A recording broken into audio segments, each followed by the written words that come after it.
Okay, students, now we are going to explain the last topic of our class. Today's class, that is nothing but we are going to find out the resistance of a cube. So, in this particular topic, we will explain the different cases. So, this question is actually there in your NCERT textbook in the chapter called current electricity, but that question only contain this particular case. But here we will explain different cases. At different cases, you are going to find out the equivalent resistance of a cube. So we can discuss the first case here, then we can move to the different cases. So here, if you observe this circuit diagram, you can see that some resistors are connected across a cube. Of course, the value of those resistances are simply R. They are all are same. So here, how can you find out the equivalent resistance of this given network system? So that is very simple. So in this particular question, you are going to find out the resistance between the terminals A and F. So if you look at the terminal A and F of this cube, it is nothing but it is the maximum diagonal, the diagonal of this cube. So you are going to find out that equivalent resistance of a cube which consists of many resistors R, they are having a value R, and you are going to find out the equivalent resistance across the diagonal of that particular cube. So if you want to find out that equivalent resistance of this circuit, what you have to do, you have to given a potential difference across the diagonal, across the given point. So you have to connect a cell or a battery across this diagonal. That is, now here you are going to connect a battery. So if you are connected a battery here, definitely the battery will offer some potential difference, and of course the potential difference is nothing but V here. So corresponding to the potential difference applied here, you may have a current which is flowing through the circuit. Suppose imagine that the amount of current which is flowing through the circuit is approximately 6 I. Suppose you can imagine that the current which is flowing through the cell is about 6 I. So later you may get understood that the why I was taken, that value of current here is 6 I, that you may understand. There is a reason behind it. You can take it any value. It is not required to take exactly 6i. You can take it 3i, you can take it 9i. That is up to you, your choice. So for this particular condition, I am taking the value of the current over here is 6i. So now if you observe the direction of current in this circuit, you can see that the 6i current reaches here. Where it reaches, initially it reaches the point called A, the junction called A. Here it reaches a junction. The junction is called as A. What happened to the current when it entered this junction? When it entered the junction A, what happened actually? When it entered the junction A, what happened? It gets splitted. How it gets splitted? You may be studied in the law called Kirchhoff current law. In Kirchhoff current law, you studied that the amount of current which is entering to a junction, which is exactly equal to the amount of current which leaves a junction.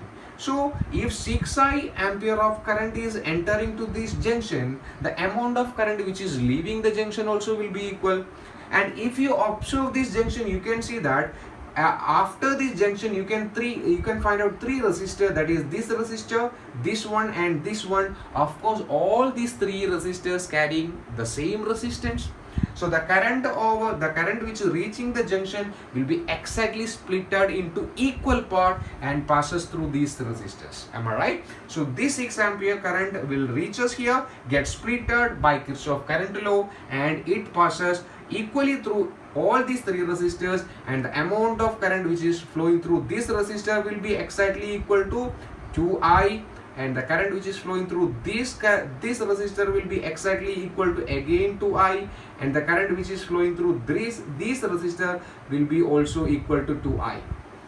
Are you getting what I am saying? So according to Kirchhoff law, we all know that amount of current which is that entering to a junction, we studied it already. We know that, suppose imagine that you have a 4 ampere of current which is entering a junction over here, and you have two junction, you have a junction here where you can find out two currents are leaving also. So the amount of current entering to junction, this junction is 4 ampere, and I am saying that amount of current which is leaving through this port, this portion is, suppose imagine that is 3 ampere. So then definitely the amount of current which is flowing through this one will be 1 ampere. Suppose if I am changing this condition, that amount of current which is flowing through this path is 2 ampere, then of course the amount of current which is flowing through this path also will be 2 ampere. So we explained Kirchhoff current law in the previous classes. We are applying that particular thing over here. Then we can find it out also. Okay, so now here 2 ampere current is flowing equally through these three resistors are carrying a resistance of R. Now if you observe this resistor, the current 2 ampere which is flowing through this resistor, the amount of current which is reaching this junction, this junction will be equal to exactly how much? The amount of current which is reaching the junction B will be exactly equal to 2I. So what happened when it reaches this junction? When it reaches the junction B, again the current gets splitted. How it will get splitted? Because the current which is entering the junction B will be splitted, and it will passes through the resistor, this resistor, and of course through this resistor. How it will get splitted? How much it will get splitted? If it is 2 ampere and the resistor connected over these two paths is exactly same, so the current which is flowing through this junction will be I amount, and the current which is flowing through this path will be exactly equal to I amount. Am I right? Okay, similarly, if the amount of current which is passing through this one will be, if you are considering this will be, then that amount of current which is reaching here will be 2I, and after that junction H, that amount of current which passes through this resistor will be I, and of course through this resistor also will be equal to I value. What about this case? That amount of current which is passing through this resistor to reach the junction D also gets splitted, and the amount of current which is reaching here, will be is equal to I amount, and the amount of current which is leaving here also will be is equal to I amount. Am I right? Okay, so now what happened? So this I amount of current reaches here, this I amount of also. Now we have only 3 junctions to discuss. What are all those junctions? Now we want to discuss about the junction called E. We also want to discuss the junction C. Also we want to discuss the junction G. So we can consider the junction E first. So if you look at the junction E, the amount of current which is entering this junction, will be exactly equal to that amount of current through this resistor and the amount of current through this resistor. So amount of current through this resistor will be I, and the amount of current through this resistor also will be equal to I. So two currents are incoming. These two currents are incoming, and the outgoing current is only this one. So that incoming current will be exactly equal to I plus I, that is equal to 2I here. And if you look at the junction C, what we can observe, that amount of current, incoming current are nothing but this current is incoming, this current is also incoming, so that amount of incoming current over the junction C is equal to I plus I, and that is exactly equal to 2I amount of current. Am I right? Now we want to look at the junction G. If you look at the junction G, you can observe that the incoming currents are nothing but the current through this resistor and the current through this resistor, the down portion. So that amount of current which is entering the junction G will be exactly equal to I plus I, and that exactly Kirchhoff current law states that amount of current will be exactly equal to the current which is leaving the junction. So it will be also I plus I, that is equal to 2I. So now if you observe this one, at the junction F, you have to observe that amount of current which is entering this junction will be 3 values. One is through the junction E, another one will be through C, and another one will be G. So the total amount of current which is entering the junction F will be equal to 2I plus 2I plus 2I, that is exactly equal to that amount of current which is leaving the junction F, that is equal to 6I. Now if you observe this circuit diagram, you can feel that the amount of current which is flowing through the battery is exactly 6I, and the amount of current is reaching to that particular is also 6I. So the circuit diagram is correct. The direction of flow of current and that amount of current is that exactly correct. Okay, so now if you observe this one, now what you have to do, now you have to apply our Kirchhoff voltage law. Now if you have to apply Kirchhoff voltage law, apply Kirchhoff voltage law, apply KVL. We know that KVL is nothing but Kirchhoff voltage law. It is also called Kirchhoff loop rule. So you have to apply loop rule, so that you have to take a loop, you have to take the loop. So now for taking loop, I am naming two more junctions also here. It suppose it is already GH already given that this junction is called suppose P, and this junction is suppose called Q. So now you have to take the loop. Suppose I am taking the loop like A to B, then from B to E, then from E to F, now from F to P, and from P to Q, and to close the loop we are reaching that particular where we started, that is A. So the direction of my loop is A, B, E, F, P, Q, A. So that is the loop like this. So you are imagining this loop. Now you have to apply Kirchhoff voltage law or loop rule. So loop rule, we all know that you have to take that loop, direction of loop is from A to B. Consider A to B. So if you observe A to B, you can see that amount of current which is passing through the direction of my loop, is from A to B. The direction of my loop is from A to B, and the direction of flow of current through that portion AB is also that exactly same as that of my direction. The direction of my loop and the direction of current is exactly same, so that sign of the potential over here should be minus, and the amount of potential over here between A to B, that is equal to 2I into R, that is minus 2IR, minus 2IR. Okay, so A to B we completed. Now from B to E, that is this portion. So the direction of loop is like this, B to E, and the direction of current through that particular portion is also the same. So the direction of loop and the direction of current is again same. So the sign will be negative, and the potential will be I into R, that is IR. That value will be I into R, that is equal to IR. And now again we are continuing the loop. The loop is from E to F, that is E to F. Here also we have a resistance carrying resistance R.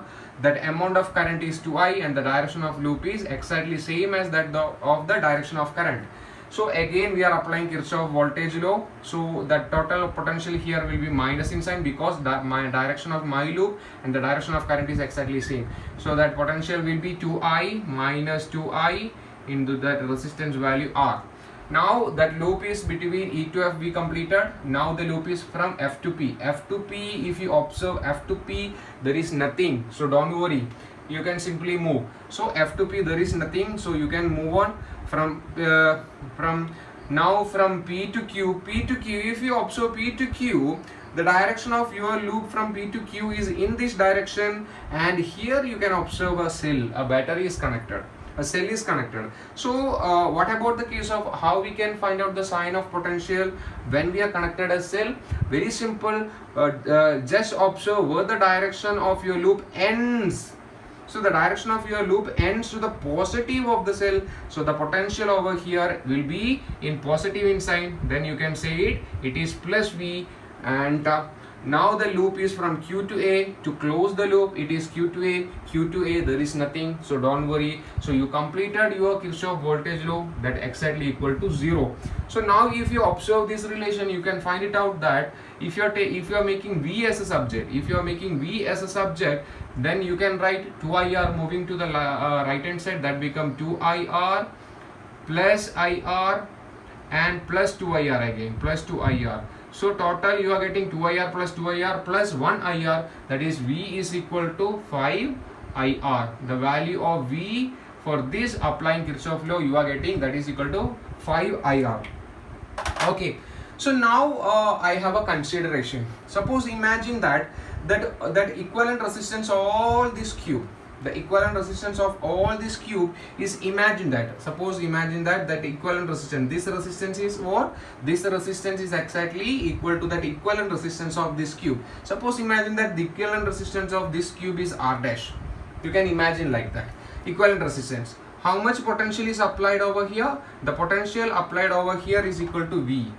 That potential difference is V. That amount of current which is flowing through this circuit will be is equal to 6I. That amount of current will be 6I. So then what is according to Ohm's law? According to Ohm's law, you can write that according to our Ohm's law, you can say that, what is Ohm's law say that potential difference across a current carrying conductor is directly proportional to the amount of current. Am I right? When that temperature remains constant, all other physical conditions are stable. Okay, so we can write that V is equal to IR here. V is equal to I into R. So R is equal to R dash here, and the value of current is equal to 6I. So substituting the values of current and resistance, we will get V is equal to, instead of writing I, the value V is equal to 6I, and the resistance value is equal to R dash. So R dash. So if you observe these two relations, this is relation number 1 and this is your relation number 2. If you look at the relation number 1 and relation number 2, you can observe that both the relations are same. Left hand side of both the relations are with respect to V. So you can equate equation number 1 and equation number 2. Comparing equation 1 and equation 2, you can write that 5IR is equal to 6IR dash. What is this R dash actually? R dash is a consideration. R dash is nothing but R dash is the equivalent resistance of this cube. Am I right? So if you are making that equivalent resistance, what do you want to find out? You want to find out the equivalent resistance between A and F. Okay, so that equivalent resistance between A and F, that is R dash, will be is equal to, of course, I and I will be cancelled. Then what is remaining in the left hand side? That is equal to 5R, and if you are taking 6 in the left hand side, it will become 5R divided by 6. This is the value of that equivalent resistance between A and F for this kind of question. So this question is somewhat simple to explain, but that given condition, given case is very simple. So now we will discuss a different case. So suppose imagine that you want to find out that equivalent resistance between the terminal A to B. Suppose imagine that instead of A to F, you are going to find out the equivalent resistance between A to F. Suppose imagine that another case, you want to find out the equivalent resistance between A to C. Suppose imagine that the equivalent resistance between A to D. How you can find it out? So to find out for the equivalent resistance of different cases, this kind of method of solving is not possible. So that to solve such kind of networks or such kind of cases, we have another method. Not another method, it is a different method. It is very easy for you. By applying delta to star conversion, we can simply solve it. So don't skip the channel videos, watch the video till the end, then only you can understand how can we solve how can you find out the equivalent resistance of a cube in different cases. Okay students, now we are going to find out the answer of the same question that was explained just now in a different method.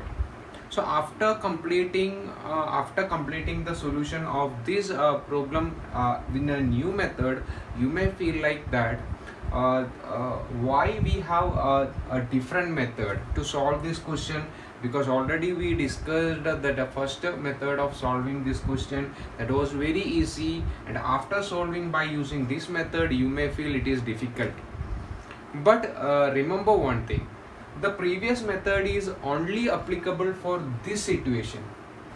If the case is different, that method is not usable, or by using that method you can't able to find out that answer for different cases of the same cube. So that's why we have a different method. We have to discuss a different method, how we can find out that equivalent resistance of a cube in a different method. Of course, this method is, suppose you can call that stretching method, and it is also called the compressing method. It is a simple trick It is a simple trick only to find the solution of equivalent resistance of a cube in different cases. Okay, so we can go to that solution, how we can find out the equivalent resistance of this given cube carrying a resistance of capital R in a different method. Suppose for this method, what I am going to do is nothing but I am going to compress this particular cube in a particular way. So here for this question you want to find out the equivalent resistance between these 2 points, namely A to F. You want to find out the equivalent resistance between the junctions A and F. So what you are going to do, you are keeping that particular junction, between the junction you are going to find out the equivalent resistance between any two some junctions, right? So you have to keep that junction as it is and you have to compress this in a different manner. So here what I am going to do is nothing but I am going to compress this particular cube in a particular way. You have to imagine. What you have to do, you have to imagine.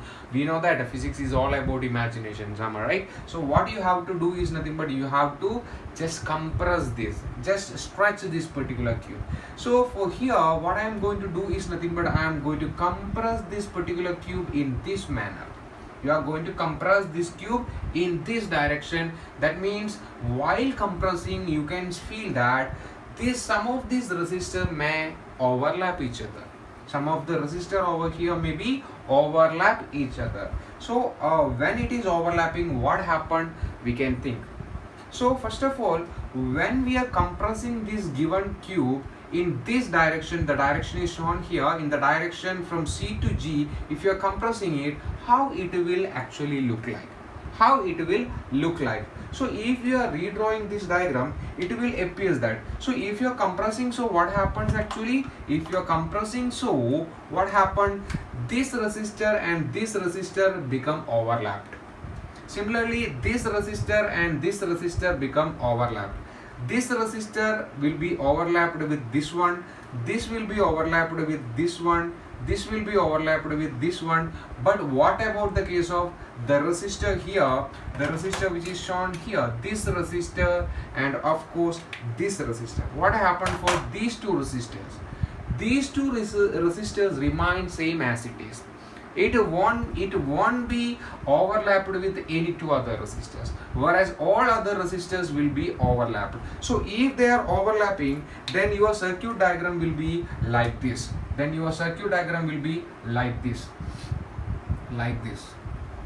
This is your one resistor and this is your another resistor.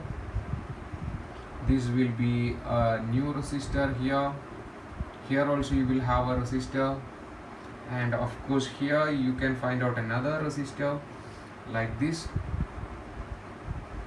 Here you have a resistor like this, and you may have a resistor here also like this. So now after compressing, you can observe that your new circuit diagram will be like this. So we can name this junction also. This is your junction A, this is the junction called your A, and this is of course your junction called F. So A and F remain same, whereas other resistors are overlapped each other. So what happens if these two resistors are overlapped? Suppose you can imagine that here, imagine that you have two resistors, suppose like this. One resistor is here, another resistor is here, and what you are going to do, between A and B you are connecting two resistors, namely those resistors are nothing but they are same resistors. So what happened here, if you overlap these two resistors, if you are stretching this, if you are stretching like this, then what happened, these two resistors become overlapped each other. So if they are overlapped, this is of course we know that is in parallel connection. Then if they are overlapped, what happened, then the resistance become nothing but R into R, that is R into R divided by R plus R, that is 2R, R plus R. So it become R square divided by 2R, and R cancel, that is equal to R by 2. So if two resistors are overlapped each other like this, then the resultant resistance become half of that resistor. Am I right? R become R by 2. So it's just an example, just a way. I just want to find out what happened when these resistors are overlapped. So here you can see that if these two resistors are overlapped, what happened? If these two resistors are overlapped here, this resistor is moving this side, get overlapped, then what it become? R get overlapped with R, then it become R by 2 in the value. Am I right? As I was explaining now. Similarly, if this resistor is overlapped with this one, what happened? For this resistor, R overlapped here, then it become also R by 2. Similarly, what happened? This resistor get overlapped with this resistor, then this resistor also become R by 2. Similarly, here you can see that this resistor and this resistor overlap, it become R by 2.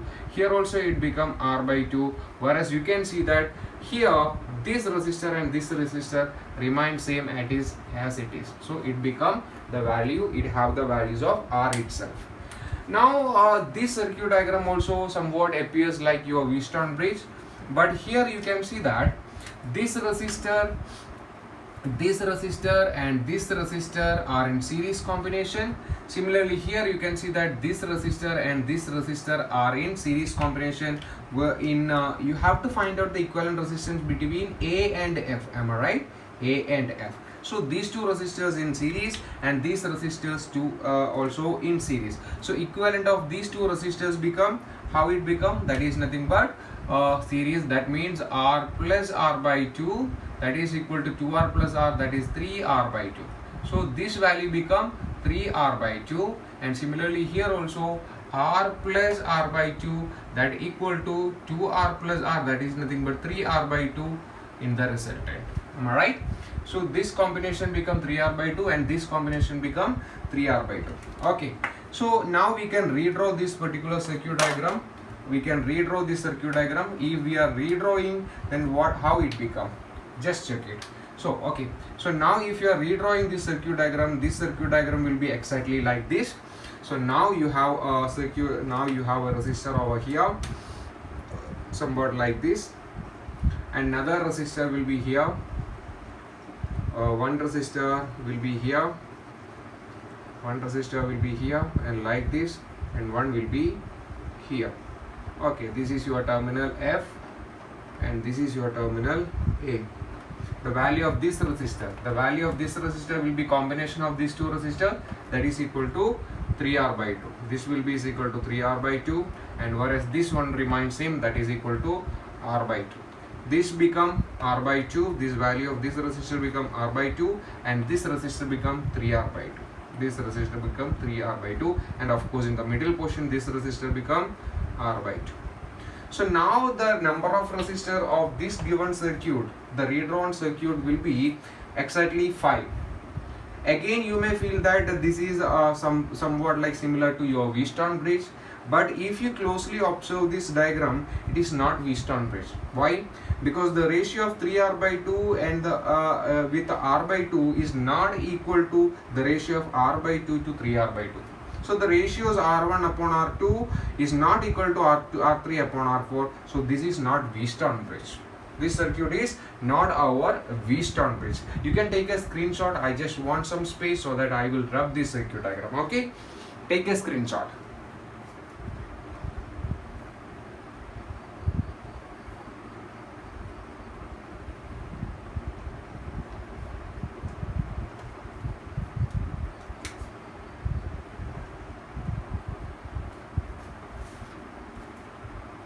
Okay students, now I got some space to do the calculations. So now our circuit diagram is like this.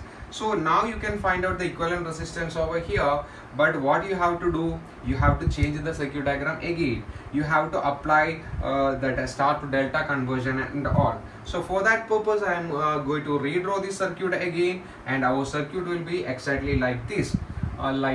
Suppose this is the terminal called A. Here you have one resistor, and here you will have another resistor. Okay, here you have one resistor like this, and here you have another resistor like this. This resistor will be connected over here, and this is the terminal called your F.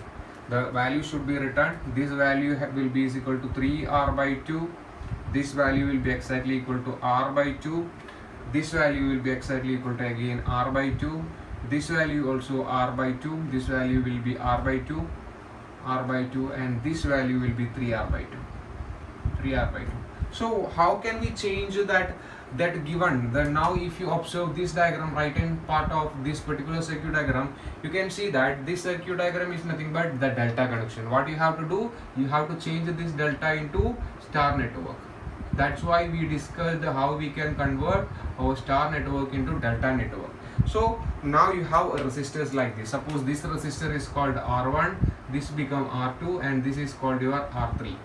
You can name it like that. Now you can see that the values of these resistors, the resistor R1, the value of the resistor R1 is equal to, how can you find out the value of R1? What you have to do, multiply the neighboring resistors. The neighboring resistors of R1 is nothing but R by 2 and R by 2. Am I right? The neighboring resistors. So it become R by 2 into R by 2, that is R by 2 into R by 2 divided by the total number of resistors. The sum of all the resistors, that is nothing but R by 2 plus R by 2 plus 3R by 2 plus 3R by 2. This is equal to how much this is? That is R into R. It become R square divided by 4. Am I right? Divided by R by 2 and R by 2, that become R plus 3R by 2. That is equal to R square divided by 4 whole divided by R square divided by 4 whole divided by, that is 2R plus 3R, that is equal to 5R divided by 2.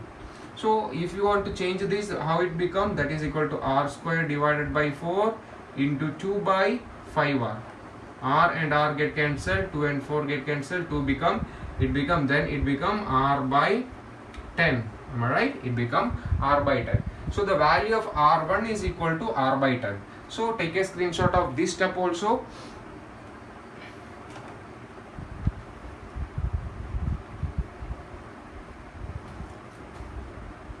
Okay, now we got R1 is equal to R by 10. R1 is equal to R by 10. Similarly, what do you want to find out? You want to find out R2 also. Then R2 is equal to how much? R2 is equal to neighboring resistors of R2, that is equal to R by 2 and 3R by 2. So multiply that. So R by 2 into 3R by 2 divided by sum of all the resistors, again sum of all the resistors, that is nothing but R by 2 plus R by 2 into plus 3R by 2. So this become R into 3R, that is nothing but R into 3R, that is equal to 3R square divided by 4 divided by R plus R by 2, 3R by 2. It become 3R square divided by 4 whole divided by 5R by 2. If you are solving this one, we will get 3R square divided by 4 into 2 divided by 5R. R and R again get cancelled, and 2 and 4 again get cancelled. It become 2. Then it become 3R divided by 10. 3R divided by 10. You can save these values also, so that R2 is equal to 3R by 10. 3R by 10. Okay, take a screenshot of this step also.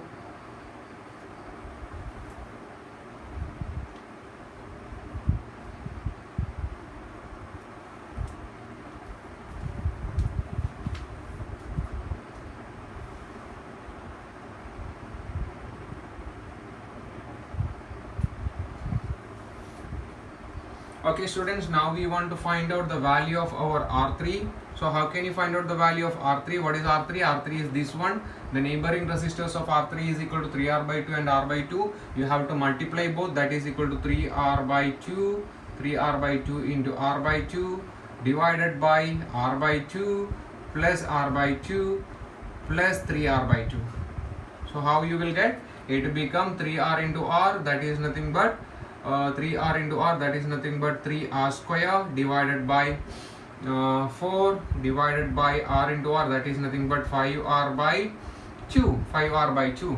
So if you want to solve this, it become 3R square divided by 4 into 2 by 5R, and if you cancel this one, and you will get it like, that is nothing but 3R by 10 again. 3R by 10 again. So the value of your R3 is also 3R by 10. You can take the screenshot of this step also.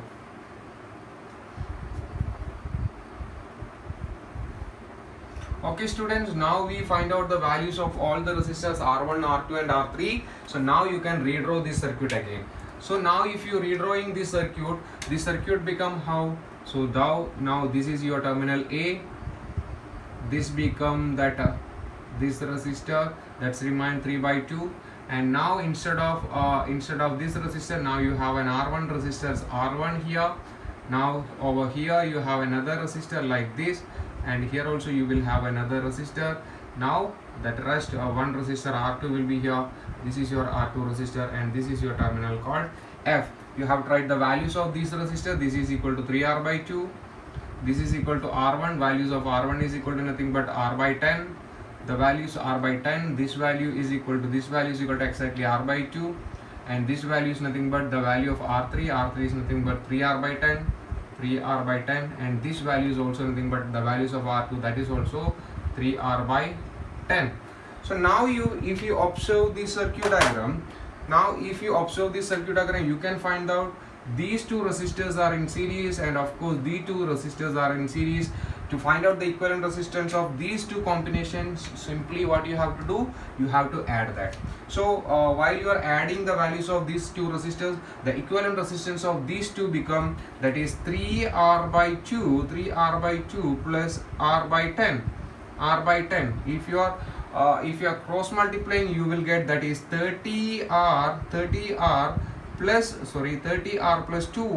2R, that is 3 into 10, that is equal to 30R plus 2 into R, that is equal to 2R, divided by 2 into 10, that is equal to 20. You will get 32R. You will get 32R divided by 20. So now you have to reduce that, short that it become 10, it becomes 16, it become 8, it become 5, and you will get the answer 8R by 5. The answer will be 8R by 5. That is the equivalent resistance of this combination. Similarly, you can find out the equivalent resistance of this combination also. So while solving the equivalent resistance of this combination, how it will be? Then that is nothing but R by 2 plus simply 3R by 10.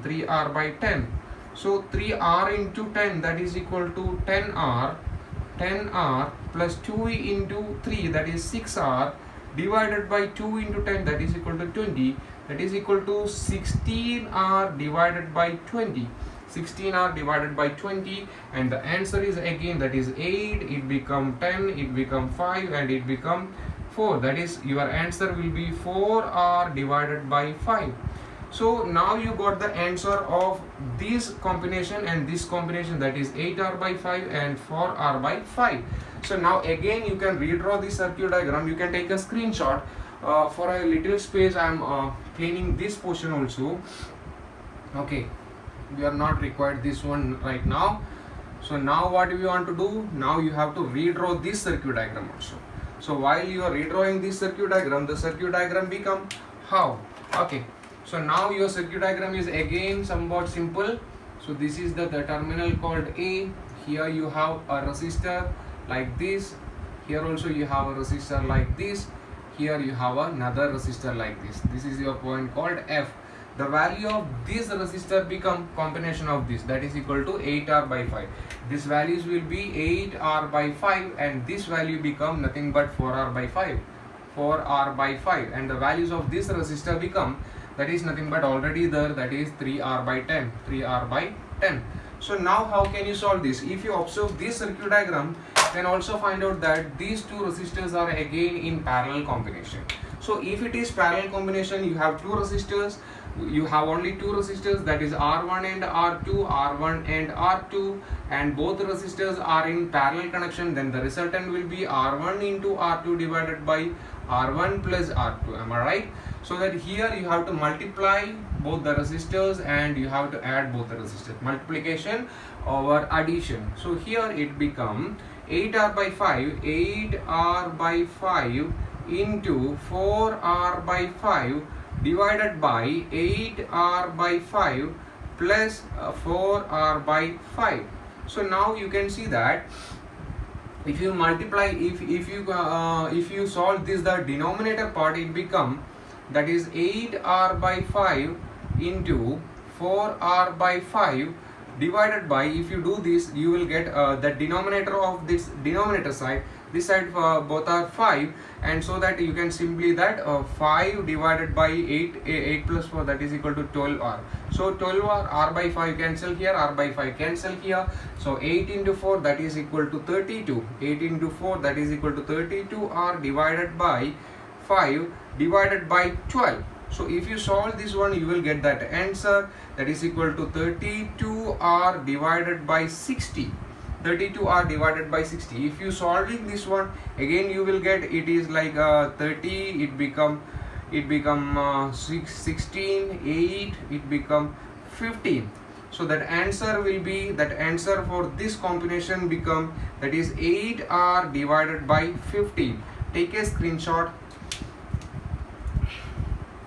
Okay, so now for little space, I am cleaning this portion also.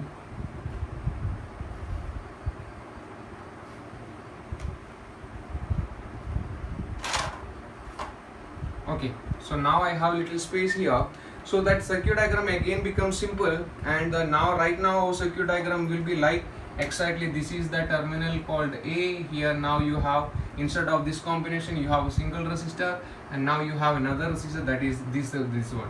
That your circuit diagram become more simple, and the value of this resistor become 8r divided by 15, 8r divided by 15, and the value of this resistor is already the, that is nothing but 3r by 10. So now both the resistors are in series, so you can simply add both the resistors. So to find out that resistance of these two, what you have to do, you have to simply add. So equivalent resistance become 8r divided by 15 plus 3r divided by 10. If you are cross multiplying, it become 10 into 8, that is equal to 80r plus 5 into 3, that is equal to 45r divided by 15 into 10, 15 into 10. So it become nothing but 125r divided by 15 into 10, then 15, 125, that become 25, it become 3. If you cross this one, 10 become 5, and 10 become 2, and this become 5. So that answer become 5r divided by 3 into 2, that is nothing but 6. So the final answer of this question, that is the equivalent resistance between the terminal A to F, is nothing but 5r divided by 6. So now you may think that why we have to do this kind of a long step to find that answer, because the first method is much more simple than this. We can find out the answer for the same question within 2 or 3 or 5 steps by using the first method. Then why we are going for a difficult method?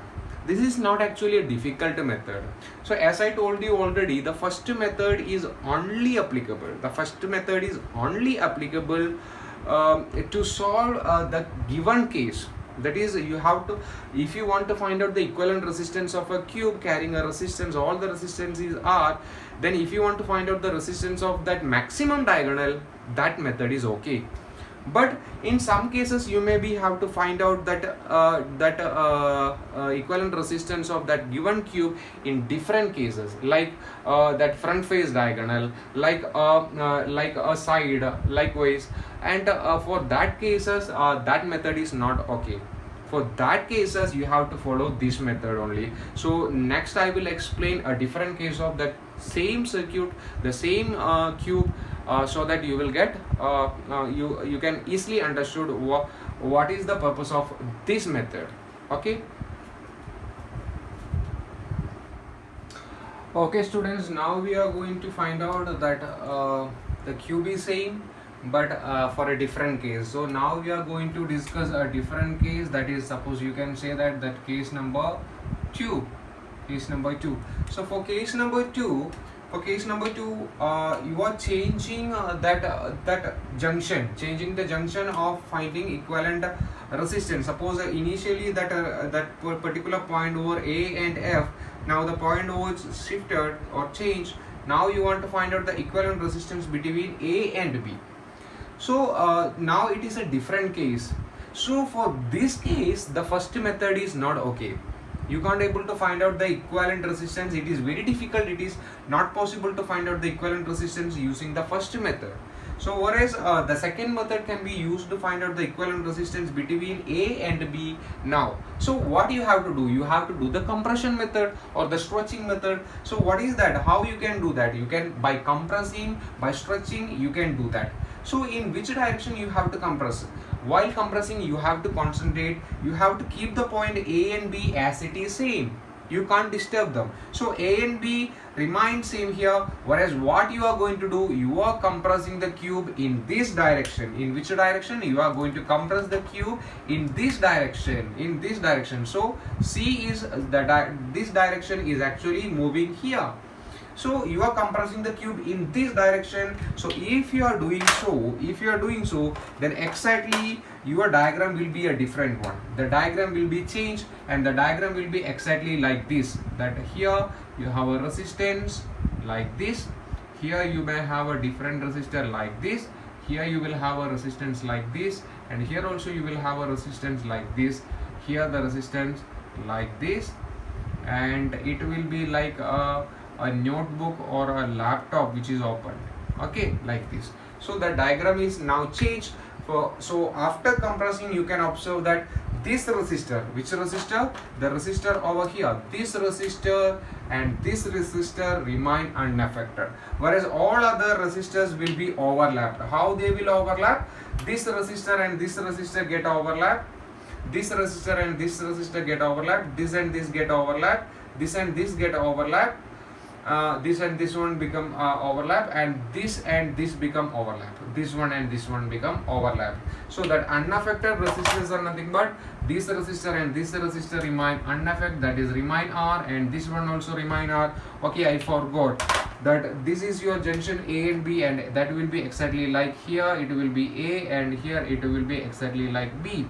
So rest of all the resistors will be overlapped. This become R, this become R, and rest of become R by 2 here, R by 2 here. I already explained how it become R by 2 in the previous method. That is R by 2 here, this become R by 2, this become also R by 2, like so and so.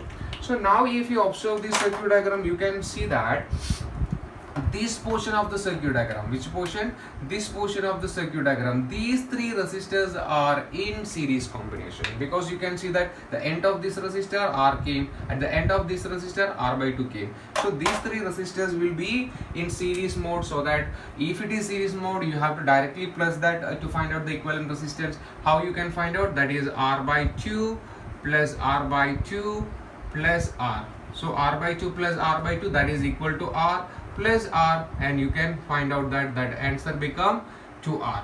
So that equivalent resistance of all the three resistors become 2R. So now you can redraw the circuit again, and your exact diagram will be like this. Now this resistor, instead of all these three resistors, you will get a resistor that is equal to 2R. Here you have another resistor that is already there, that is your R by 2, and your remaining resistors will be exactly same as like this. So now like this. So this become R by 2, this become R by 2, and this become R. So now if you observe this diagram, the new diagram again, the new circuit diagram again, you can find out these two resistors are in parallel. If these two resistors are in parallel, then you can simply do multiplication over addition method. Multiplication over addition of those two resistors. If you multiply 2R and R by 2, it becomes 2R into R by 2 divided by 2R into divided by R by 2 divided by 2R plus R by 2, 2R plus R by 2, 2R into R, it become 2R into R, that become 2R square divided by 2 divided by 4R plus R, that is 5R divided by 2, 2 and 2 cancel, and R and R cancel, then the answer become 2R divided by 5. So you got the answer like this. Okay, so the combination of these two resistors, that parallel resistors, the resultant that you observe, that is equal to 2R by 5. That for this combination you got the answer, that is equal to 2R by 5. So again now you are going to redraw the circuit diagram. If you redraw the circuit diagram, it will be like this. So instead of this combination, now you have only one resistor over here. Now one resistor will be here, one resistor will be here, and the rest resistor will be here, and the terminal A and B will be here. So this value of this resistor is already found out, that is 2R by 5. This value is nothing but R by 2, and this value is nothing but again R by 2. So now if you observe this circuit diagram, you can see that this one also equal to, this one will be equal to R. Okay, so now if you observe this circuit diagram, you can find out these three resistors are in series combination. So if these three resistors are in series combination, how can you find out the equivalent resistance? To find out the equivalent resistance, you have to simply add those three resistors, that is R by 2 plus R by 2 plus 2R by 5. 2R by 5. Then it become R. R plus 2R by 5. R plus 2R by 5. R into R. R into 5, that is 5R plus 2R divided by 5. And the answer become 7R by 5. So the combination of this resistor become, that equivalent resistance becomes 7R by 5. Take a screenshot. Okay. So I want little space to complete the calculation. Okay. So now look at that. Now again circuit diagram become changed. The new circuit diagram become, the combination of all these three resistors become having a result of 7R. Now it become like this. So this is your 7R by 2. This is your first resistor, and here this is the point called B, this point is called your A, this is the value called R, and this value is nothing but 7R by 5. 7R by 5. Okay, if it is 7R by 5, now you can observe that these two resistors are nothing but, these two resistors are in parallel mode. If it is parallel mode, then what you have to do? You have to multiply over addition. Multiply over addition. If you are doing multiplication over addition, then it become 7R divided by 5 into R. 7R by 5 divided by 7R divided by 5 into R divided by 7R divided by 5 plus R. So 7R into R, that is becomes 7R square divided by 5 divided by 5 into R, 5R. 5R plus 7R divided by 5. 5 and 5 cancel, and it becomes 7R square divided by 7 into 5. So 7 plus 5, that is equal to 12. R and R cancel, and the final answer of U is nothing but 7R by 12. This is the answer. This is the answer. So by doing this method, what you can do? So now you are find out that equivalent resistance between A and B, and that answer is nothing but 7R by 2. So by solving like this method, you can easily find out that equivalent resistance of any different case of a cube, but remind one thing, the resistance should be capital R. For all the resistance should be capital R. If it is changing, then that method, that the value will be different one. Okay, so now I have one more different case also, that also I will explain here, but that you have to do yourself, and later comment it on comment box, and in the next class we will discuss that. Thank you. Okay students, now you can take a screenshot of this figure, and for this one you have to find out that equivalent resistance between the points D and B. You have to find out the equivalent resistance between D and B for the same cube. We already explained the traditional method. We already and also explained the method how we can compress the cube or stretch the cube, and how to solve, how can you find out that equivalent resistance of different cases also. So we explained both the traditional method, that normal method, and also the compressing or stretching method. So by using the second method, you can find it out that equivalent resistance between D and B. That is a homework for you all. Okay, so find out the answer and give me a response in the comment box. And also, if you find useful this channel and this class for learning the physics, please do subscribe and share this channel also. So now that chapter called current electricity is over. So now I am planning to take the videos of that fourth chapter, moving charge and magnetism, and we will meet soon with that chapter. Thank you all.